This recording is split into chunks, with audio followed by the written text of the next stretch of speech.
আসসালামু আলাইকুম বন্ধুরা, আজকে আমি বাদাম ভর্তা করব। চুলায় একটা কড়াই বসিয়ে দিয়েছি, বাদামগুলো ঢেলে দিলাম। এখন এটা ভাজি করে নেব। বাদামটা দেখুন চটমট করে ফেটে যাচ্ছে। বাদাম ভাজিটা আমার প্রায় শেষের দিকে। বাদাম ভাজিটা আমার হয়ে গেছে। এখন একটা প্লেটে ঢেলে নেব। এই তো ঢেলে নিছি। এখন এটার খোসাটা ছাড়িয়ে নেব। আবারও চুলায় একটা কড়াই বসিয়ে দিলাম,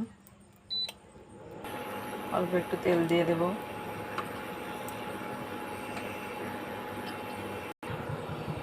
একটা রসুনের কোয়া ছাড়িয়ে নিয়েছি, এটা আমি ভাজি করে নেব। হালকা ভাজি করব। রসুন ভাজিটা হয়ে গেছে, এখন আমি তুলে নেব এটা।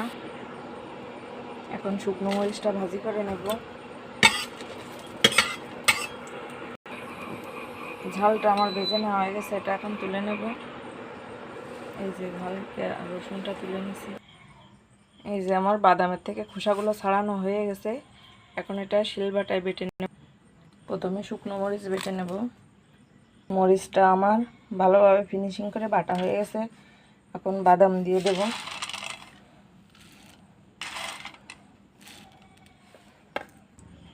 হালকা করে একটু পানি দিয়ে দিয়ে বেটে নিতে হবে।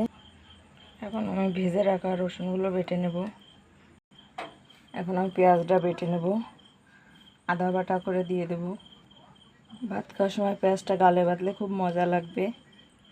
সব কিছু বাটা শেষ, আমি এখন লবণ দিয়ে এটা মেখে নেব। এই যে আমার মাখানো শেষ, এখন একটা পাত্রে তুলে নেব। বাদাম ভর্তার ফাইনাল লুক। আপনারা এভাবে বাসায় বানিয়ে খেতে পারেন, খুব মজা লাগবে। আল্লাহ হাফেজ।